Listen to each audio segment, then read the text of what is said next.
Et à la une ce matin de l'actualité, le convoi des poutres du Grand Stade qui s'est déroulé normalement cette nuit. Il fallait bien attendre ce chantier du Grand Stade pour voir traverser le plus gros convoi jamais vu dans la métropole lilloise. Et tout s'est bien passé, les poutres sont bel et bien arrivées à Villeneuve-d'Ascq sur le chantier de la Borne de l'Espoir vers 2 h du matin. Le départ s'est fait du port fluvial vers 22 h hier soir et il a fallu 3 heures aux 6 camions pour rallier le site du chantier distant de 10 km à peine. Reste aux ouvriers à installer ces mégapoutres et là encore, la mission s'annonce exceptionnelle. En bref, un SDF retrouvé mort hier à Lille. Cet homme d'une trentaine d'années a péri dans l'incendie de sa tente qui lui servait d'abri. Il avait trouvé refuge dans le quartier de Fives où il avait installé depuis quelques mois son campement de fortune près d'un bosquet. Selon les premiers éléments, c'est un dysfonctionnement de son réchaud qui serait à l'origine de ce sinistre.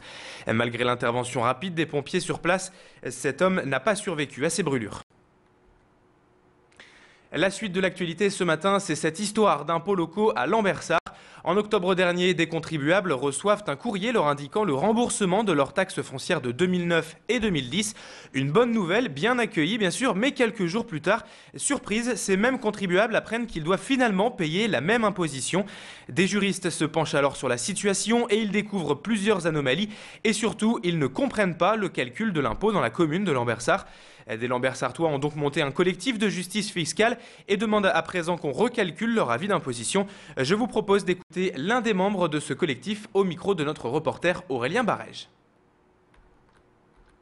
Cet argent reçu sous forme de chèque, eh bien, voilà, offert, je mets des guillemets, en décembre, il faudra le rendre au mois de février. C'est un drôle de cadeau, franchement un drôle de cadeau. Et quand on reçoit un cadeau comme ça, ben, on attend quand même des explications. C'est un comportement qui est désinvolte à l'égard des gens. Les contribuables, je dirais, l'expression bien de chez nous, c'est prendre un peu les gens pour des babaches. Mauvaise nouvelle pour les automobilistes tourquenois, le stationnement va devenir payant le samedi après-midi en centre-ville. 450 places de parking vont ainsi perdre leur gratuité acquise en 2006 suite à des travaux de voirie qui s'étaient alors éternisés. Mais avec les difficultés de stationner aujourd'hui dans le centre de Tourcoing, la ville et les commerçants sont parvenus à cet accord et le parking redevient donc payant dès samedi. Mais à un tarif tout de même attractif, seulement 80 centimes de l'heure. Et à noter que quelques places resteront tout de même gratuites. Plus d'explications avec Bernard Despierres, adjoint au maire chargé des déplacements, qu'a rencontré hier Élodie Bernachon. Dans toutes les villes et notamment dans les centres-villes, aujourd'hui, on constate que des voitures qui restent stationnées toute la journée, voire plusieurs jours, effectivement, empêchent d'autres véhicules de pouvoir s'y mettre, notamment pour des stationnements de courte durée ou de très courte durée. Donc là, l'avantage effectivement de revenir au paiement des parkings de surface sur Tourcoing le samedi, c'est de permettre cette rotation et donc permettre effectivement d'avoir plus de flux, plus de clients, notamment dans les commerces tourquenois. Retour à Lille, la citadelle est en plein travaux d'aménagement. Depuis 6 mois, une vingtaine d'hommes se relayent tous les jours pour d'importants travaux de rénovation. Au programme, la restauration des remparts, l'amélioration de l'accessibilité et la préservation de la biodiversité. Une promenade sécurisée au-dessus des remparts amènera notamment les visiteurs sur un belvédère à 45 mètres de hauteur avec vue imprenable sur la ville de Lille. Ces travaux devraient être terminés pour le début de l'été pour permettre de profiter pleinement de cette nouvelle citadelle aussi belle qu'en 1750. Et dans la foulée, c'est le stade Grimont-Pré-Joris qui sera totalement détruit, laissant alors la place à une grande plaine de jeux et de loisirs. Je vous propose d'écouter au sujet de ces travaux François Frété, l'ingénieur en charge de ces travaux. Il est ingénieur à la ville de Lille. Le projet consiste à restaurer le rempart de manière à garantir sa solidité pour les décennies à venir, à permettre également à ce rempart d'être plus accessible qu'il ne l'était autrefois pour que les gens puissent profiter, et notamment du chemin de ronde qui va être réalisé en haut. Et également, c'est un chantier qui vise à préserver autant que possible les plantes et les animaux, dont certaines d'entre elles sont relativement rares, voire protégées, de les préserver de manière à ce qu'elles puissent être là après la restauration.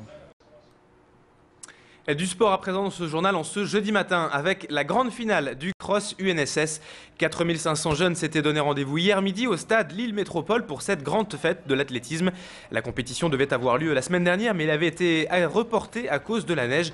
Au total, donc 4500 jeunes de collèges, lycées et d'universités du département du Nord se sont donc affrontés lors de 12 courses selon les catégories.